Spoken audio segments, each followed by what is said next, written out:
अस्सलाम वालेकुम viewers. Pakistan cricket team ने टी20 क्रिकेट में वो कारनामा सरअंजाम दे दिया है कि सब टीमें पीछे रह गई। जानकर आप भी बेहद खुश होंगे, लेकिन ये तमाम तफसीलात जानने से पहले आप हमारे चैनल को सब्सक्राइब कर दें ताकि हमारी नई आने वाली तमाम इन्फॉर्मेटिव वीडियो सबसे पहले पहुँचें आपके पास। यहाँ पाकिस्तान क्रिकेट टीम ने स्कॉटलैंड को शिकस्त देकर दुनिया क्रिकेट की तमाम टीमों को पीछे छोड़ते हुए ऐसा एजाज़ अपने नाम कर लिया है कि हर पाकिस्तानी का सीना फख्र से चौड़ा हो गया है। ईडनबर्ग में खेले गए टी20 मैच में पाकिस्तान ने स्कॉटलैंड को 48 रन से शिकस्त देकर 2 मैचों की सीरीज़ में 1-0 की नाकाबिले शिकस्त बर्तरी हासिल कर ली है।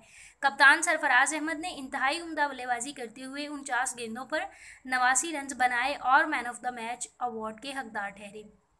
पाकिस्तान ने ये मैच जीतकर दुनिया क्रिकेट में ऑस्ट्रेलिया और इंग्लैंड समेत दुनिया की तमाम बड़ी टीमों को पीछे छोड़ दिया और टी20 वर्ल्ड कप 2016 के बाद अब तक टी20 क्रिकेट में जीत की सबसे ज़्यादा शरह हासिल करने वाली टीम बन गई है। पाकिस्तान क्रिकेट टीम ने टी20 वर्ल्ड कप 2016 के बाद अब तक 20 टी20 मैचेस खेले, जिनमें 17 में कामयाबी हासिल की, जबकि 3 मैचेस में शिकस्त का सामना करना पड़ा और इसकी जीत की शरह 85% है, जो कि दुनिया में किसी भी टीम से ज़्यादा है। इस फहरिस्त में दूसरे नंबर पर अफगानिस्तान है जिसकी जीत की शरह 83% है, जबकि तीसरे नंबर पर ऑस्ट्रेलिया और चौथे नंबर पर भारत विराजमान है। दूसरी जानिब एक खबर के मुताबिक कौमी टीम के ऑलराउंडर शुएब मलिक पाकिस्तान की जानिब से तेज तरीन 50 के रिकॉर्ड से एक गेंद दूर रह गए। स्कॉटलैंड के खिलाफ टी20 मैच में शुएब मलिक ने 22 गेंदों पर 50 रन मुकम्मल कर लिए थे। पाकिस्तान के लिए तेज तरीन 50 का रिकॉर्ड उमर अकमल के पास है। उन्होंने 2010 में ऑस्ट्रेलिया के खिलाफ मैच में 21 गेंदों पर यह संगे मील अबूर किया था। इस फहरिस्त में मोहम्मद हफीज़ अब तीसरे नंबर पर हैं।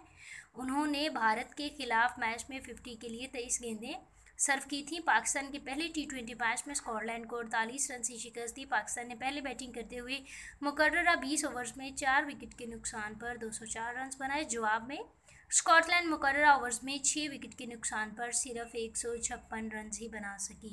व्यूअर्स, अगर आपको ये वीडियो पसंद आई है तो तमाम नई इन्फॉर्मेटिव वीडियोस के लिए इस वीडियो को लाइक कीजिए और चैनल को सब्सक्राइब कीजिए। साथ ही साथ इस वीडियो के बारे में अपने ख्यालात का इजहार कमेंट सेक्शन में लाजमी कीजिए।